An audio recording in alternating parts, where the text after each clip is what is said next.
के बाद ये प्रॉपर्टी कौन संभालेगा, हमारे जाने के बाद ये कौन संभालेगा, कौन देखेगा। तो हर जब तुम संत बन गए, साधु बन गए, तपस्वी बन गए, सन्यासी बन गए, तो फिर उत्तराधिकारी क्यों तुम? जब तुम आए संसार में तो तुमको ही नहीं मालूम था कि तुमने क्या बनाया है, साथ किसने दिया? उस परमात्मा। तो फिर वो उत्तराधिकारी भी वही ढूंढेगा। एक दिन ऐसा आएगा कि किसी ना किसी को लाकर फिर बिठा देगा जो उसके अधिकारी होगा, जो उस जगह का अधिकारी हो, जो परमात्मा को जानता हो, समझता हो, साधता हो, परमात्मा की भक्ति में जो डूबा रहे, धन में नहीं, वैभव में नहीं, संपदाओं में नहीं,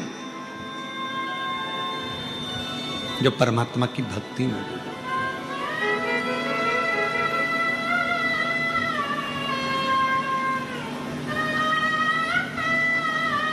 और आज के ज़माने में कोई कहे तुमसे कि तुम ये सब छोड़ दो, हम नहीं छोड़ सकते। हम घर में रहकर भगवत भजन कर कर, भगवत नाम लेकर, भगवत मंत्र का जाप कर कर, चाहे राम जपेंगे, चाहे कृष्ण जपेंगे, चाहे शिव जपेंगे, चाहे हम श्री शिवाय नमस्तुभ्यम जपेंगे, पर हमारे परमात्मा को हम भजकर परमात्मा के होंगे और परमात्मा हमारा होगा।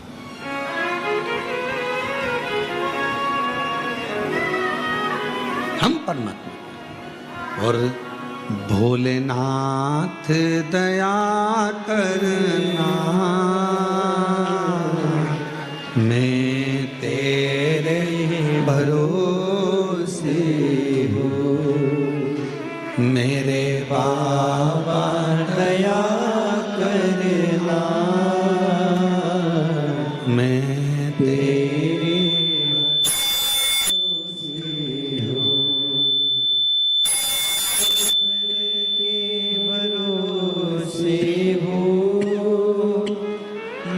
परिवार के भरोसे हो,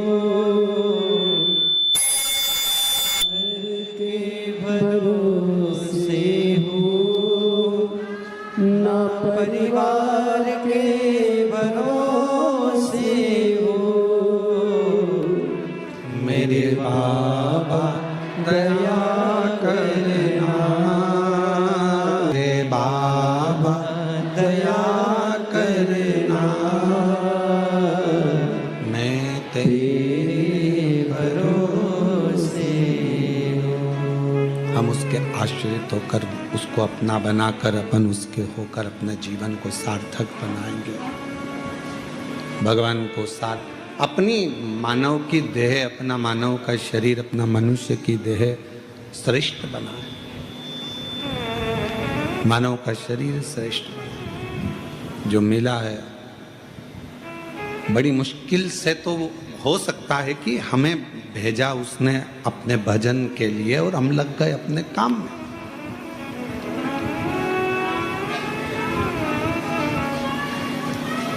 हम मानते हैं कि घर संभालो, परिवार संभालो, कुटुंब संभालो, रिश्ते संभालो, नाते संभालो, सब कुछ संभालो, पर साथ में उस परमात्मा का भजन भी बहुत जरूरी है, उस परमात्मा का स्मरण भी बहुत जरूरी है, मंत्र जाप भी बहुत जरूरी है, नाम कीर्तन भी बहुत जरूरी है, स्मरण भी बहुत जरूरी है, भगवत भजन भी बहुत जरूरी है। थोड़ा सा, ज़्यादा नहीं, बस थोड़ा सा भजन, थोड़ा सा स्मरण, थोड़ी सी भक्ति, थोड़ा सा नाम जाप, थोड़ा सा कीर्तन बहुत। कभी इस व्यासपीठ ने यह नहीं कहा कि 24 घंटे आप भगवान के मंदिर में बैठो। इस व्यासपीठ ने कभी यह नहीं कहा कि तुम 2-4 घंटे भगवान के मंदिर में जाकर बैठो।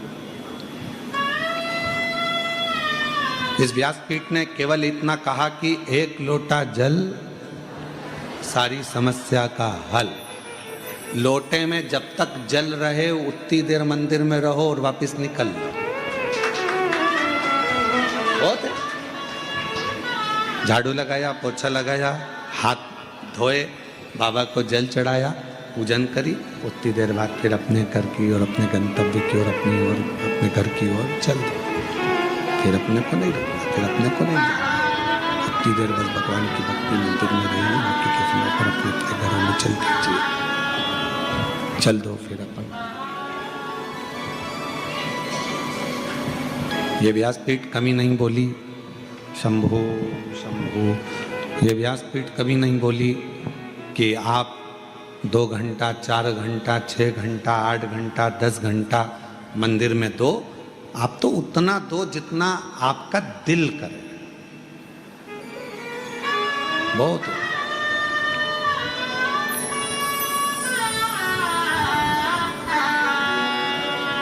एक स्मरण में एक चरित्र आता है कि पहले जब शादियां होती थी, आज भी शादी में ये देखा जाता था कौन सी चीज कहाँ की प्रसिद्ध है। अब तुम्हारे उधर ऐसा होता है कि नहीं होता? हमारे इधर तो बहुत ही, मध्य प्रदेश में जरा मालवा क्षेत्र में, हमारे क्षेत्र में होता है। क्यों साहब, बैंड बाजा कहाँ का लाना है छोरे की शादी में? लड़के की शादी है, बैंड कहाँ का करना है? कहा साहब वहाँ का बैंड बड़ा प्रसिद्ध है, अपन तो वहाँ का कर कर लाएंगे। चलो ठीक है। हलवाई, कैटरिंग, भोजन कहाँ का अच्छा है? कहा साहब वहाँ का भोजन अच्छा है, वहाँ का हलवाई अच्छा है, तो अपन वहाँ का हलवाई लाएंगे। ठीक है। लाइट सिर पे लेके चलते हैं, लाइट कहाँ की अच्छी है? तो कहा साहब वो उधर की लाइट अच्छी है। आप जितने बैठे हो ना, तुम्हारे भी गांव का कुछ ना कुछ अच्छा है।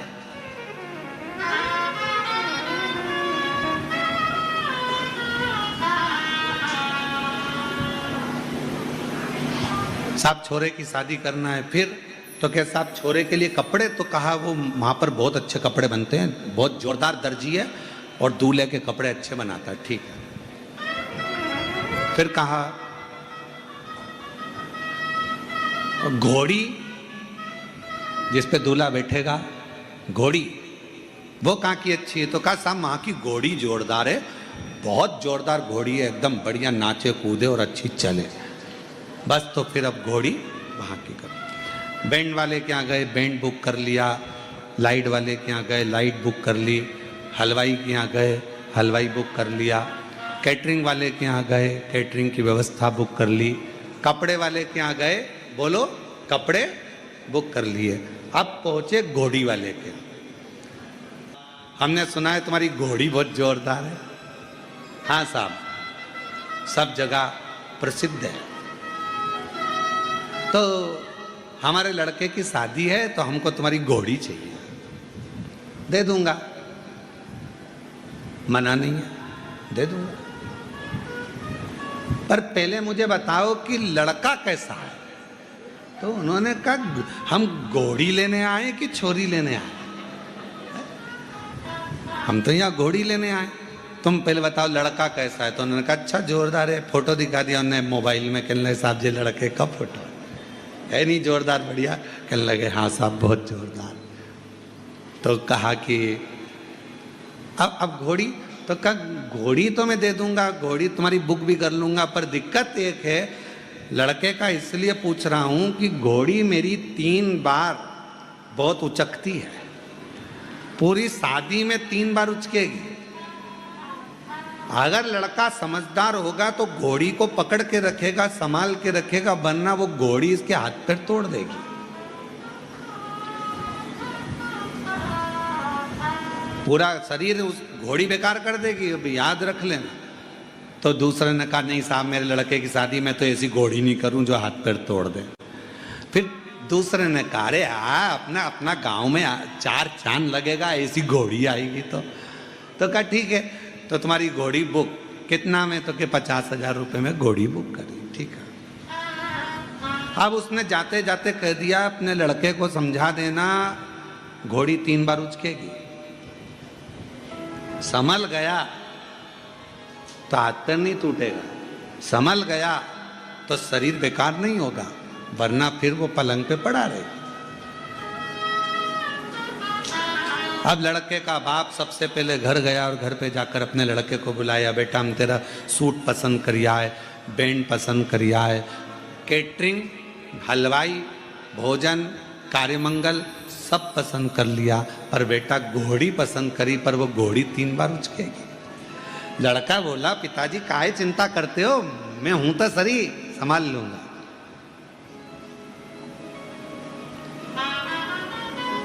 और जो घोड़ी पर बैठा दूल्हा,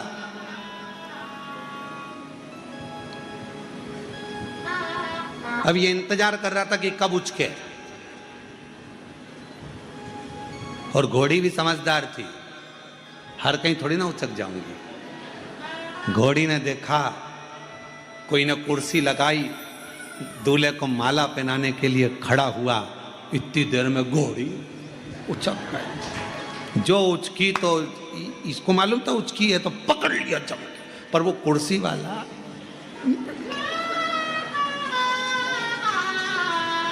फिर इसने विचार करा, अरे साहब बेचारे को लग गई, हमारा यही जी था, हमारे यहाँ की हमारे रिश्तेदार था और उसको लग गई साहब, घोड़ी उचक गई। फिर आगे गए तो ये सोचा घोड़ी अब उचकेगी, पर घोड़ी समझदार थी, हर कहीं नहीं उचकती थी। फिर उसने देखा कि 3-4 आगे नाच रहे थे, 3-4 पीछे नाच रहे थे, उचक गई। आगे वाले को भी पटक दिया, पीछे वाले को भी पटक दिया। अब तीसरी बारी थी और घोड़ी ने देखा कोई नहीं है, सब इधर उधर है। इतना में घोड़ी जोच की जम के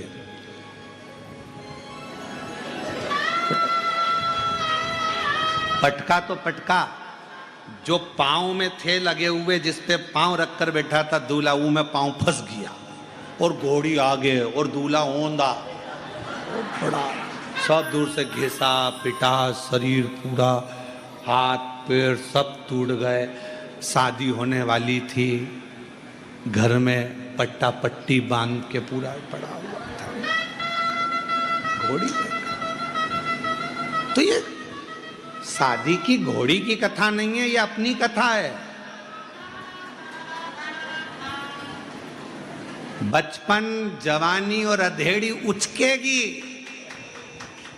काम, आसक्ति, तृष्णा, लोभ, वासना, अहंकार आएगा। अगर इन तीनों में संभल गए तो तुम्हारा बुढ़ापा सुधर जाएगा, नहीं तो बिगड़ गए। उचके अहंकार, ये उम्र जब जब आती है, बचपन आता है तो उचकता है, मैं ये कर दूंगा, मैं वो कर दूंगा, मैं ये कर दूंगा। जवानी आती है तो उचकता है। अहंकार में इतना तेज मत उचक जाना कि तुम्हारा बुढ़ापा बिगड़ जाए। इसलिए याद रखना कि बारात की घोड़ी पर बैठो तो थोड़ा संभाल कर बैठना, जिससे तुम्हारी जिंदगी अच्छी चले, तुम्हारा जीवन अच्छा चले, श्रेष्ठ चले।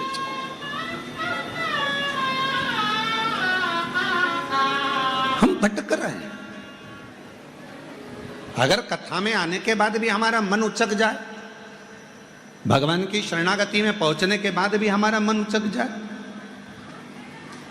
इतने बड़े संत, साधु, सन्यासी, तपस्वी, साधक, महात्मा, महंत, संत बन गए, और फिर विचार करें कि मेरा गादी पर बैठेगा कौन। मतलब तुम्हें अभी भी प्रॉपर्टी की चिंता है, अपने हर चीज की चिंता लगी हुई है, इसको कौन संभालेगा, उसको कौन संभालेगा। तो तुमसे तो अच्छा एक साधारण सा रिक्शा चलाने वाला मेहनत करता है, 100 रुपए कमाता है, परिवार का पालन करता है और रिक्शे पर भी चैन की नींद लेता है, नो टेंशन, कोई चिंता नहीं। कल का कल देखा जाएगा, जो होगा। किसने देखा कल, किसको मालूम है। तुमको नहीं मालूम था कि यहाँ कथा हो रही है, तुमको नहीं, तुमने तो टिकट कर, क्योंकि इतनी जल्दी तो रिजर्वेशन भी नहीं मिल सकता जितनी जल्दी तुम्हारे, तुमको मालूम, तुम तो चल दी, तुम्हारा टिकट हो गया, तुम तो चल दी बढ़िया कि अपन कथा में नहीं, अपन तो कुबेरेश्वर धाम जा रहे हैं, अपन तो बाबा के धाम जा रहे हैं। तुम तो आ गए, तुम्हें मालूम ही नहीं था, पर बाबा ने तुमको लाकर यहाँ बिठा दिया, किसी को यजमान बनाकर बिठा दिया, किसी को यहाँ बिठा दिया। ये तो उसकी कृपा है, उसकी उदारता, उसकी करुणा है, ये उसकी दया है। किसको मालूम कहाँ जाना है, कौन को मालूम।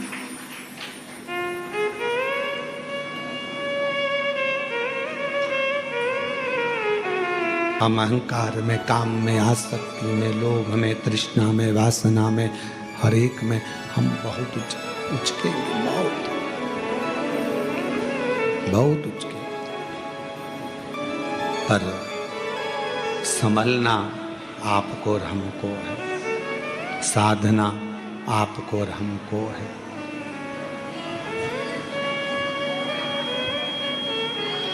और जब आप और हम संभलें, साधें, तो फिर हमारा बाकी का जो जीवन है वो श्रेष्ठ निकल सकता है। बाकी का जीवन, उस जीवन को हम श्रेष्ठ बना सकते हैं। कथा कह रही है भगवान शिव का, माँ जगत जननी जगदम्बा अम्बा माँ पार्वती जी का प्रागट्य हिमालय राज के घर में हुआ माँ सती के जाने के बाद।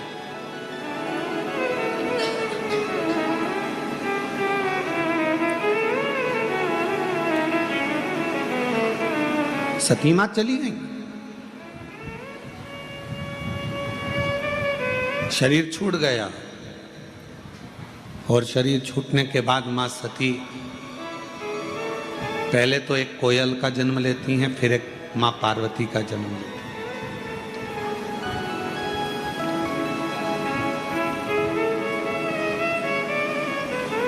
माँ जगत जननी पार्वती के रूप में प्रकट हुई।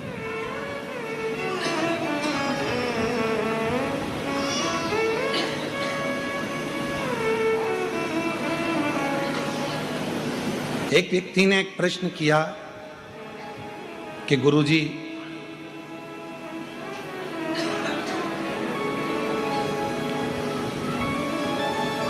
हिमालय राज्य की बेटी का नाम पार्वती, क्या मां पार्वती का नाम संपूर्ण विश्व के शांति को, पोषण को, विश्व भरण को, संपूर्ण विश्व के पेट भरने को जागृत करता है? यदि हम देवी भागवत पढ़ें और देवी भागवत का स्मरण करें या शिव महापुराण की कथा का स्मरण करें, तो केवल माँ पार्वती का नाम, गौरी शंकर, गौरा पार्वती, भगवान देवाधिदेव महादेव के साथ जब हम माँ पार्वती के नाम का उच्चारण करते हैं, केवल माँ पार्वती के नाम का उच्चारण, तो आप महसूस करेंगे कि आपके अंदर एक अलग से ऊर्जा, एक अलग से बल आपके शरीर में आ रहा है।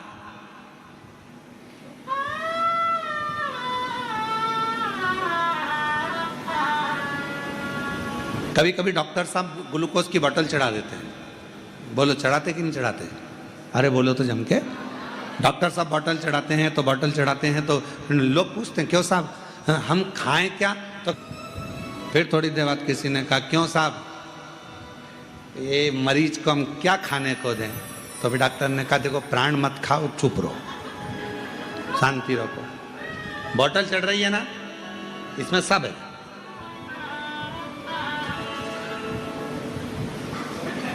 इस बोतल में सब कुछ है, चिंता मत करो।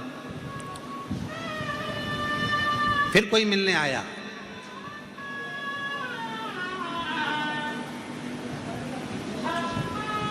क्यों डॉक्टर साहब 6 घंटा हो गया इन्हें पड़ा, कुछ तो खाने का देना चाहिए ना। डॉक्टर साहब बोले तू खा ले, पर इसको हम बोले ना ये पानी जो बोतल चढ़ रही है इससे सब कुछ मिल रहा है, सब कुछ।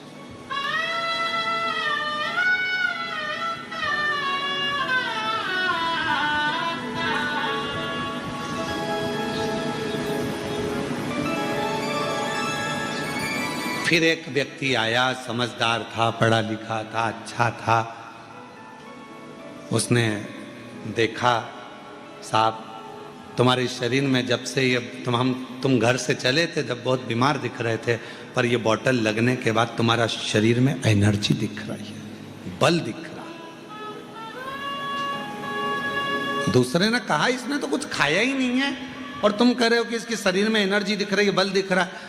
और दूसरा समझदार था, उसने कहा ये जो बोतल है, इस बोतल में जो पानी है वो पानी पूरे शरीर को पेट भर देता है, ऊर्जा दे देता है, एनर्जी दे देता है, भोजन की जरूरत नहीं पड़ने देता, वो शरीर को संभाले रखता,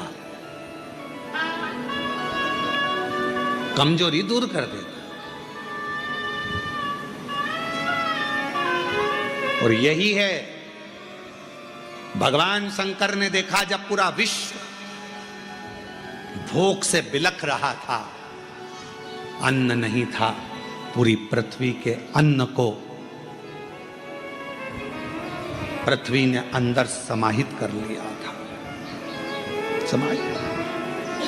शिव जी ने कहा, शंकर भगवान को लगा, भगवान शंकर के मन में आया, शिव जी के मन में आया, भगवान शंकर को लगा कि ये संसार के लोग भूखे मर जाएंगे, प्राण छूट जाएगा, शरीर चला जाएगा इनका।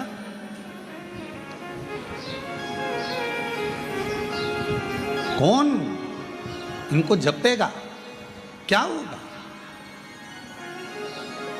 तब भगवान देवाधिदेव महादेव ने अपने डमरू का नाद किया और डमरू का नाद कर कर उस नाद में से एक शब्द प्रकट हुआ। वो शब्द गर्जना कर दिया कि तुम्हारी जो अर्धांगिनी है पार्वती, अगर संसार के लोग केवल मां पार्वती का स्मरण करेंगे तो उनको कुछ भी, अगर भोजन को भी ना मिले तो उनके शरीर में ऊर्जा बनी रहेगी, उनका प्राण नहीं छूटेगा।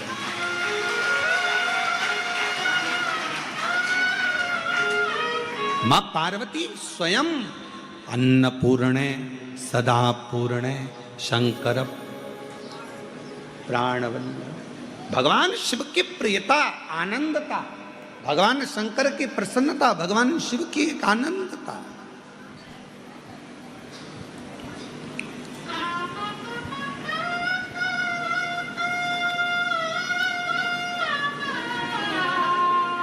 यदि मेरे भगवान शंकर के पूरे शरीर के अंदर पूरा विश्व समाया हुआ है, मेरे देवाधिदेव महादेव के पूरे शरीर में अगर भगवान शंकर के पूरे शरीर में यह पूरा विश्व समाया हुआ है, जलचर थलचर वायुचर सब शिव के शरीर में है, तो मेरी जगत जननी पार्वती मैया का केवल नाम उच्चारण, उस शरीर में जितना विश्व समाया है सबका भरण पोषण करने का बल मेरी माँ जगत जननी जगदम्बा पार्वती जी रखती।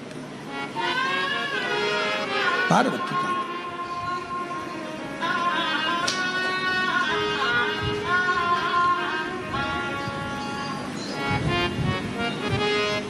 चार नवरात्रे होते हैं। कितने? 4। 2 नवरात्रे गुप्त होते हैं, 2 नवरात्रे तुम्हारे सामने आते हैं, एक चैत्रीय एक शरदीय। ये श्राद्ध विराम हो जाएगा, फिर नवरात्रे प्रारंभ हो जाएंगे, शरदीय नवरात्रे प्रारंभ। क्यों भैया? कभी किसी ने पूछा कि 4 नवरात्रे होते हैं?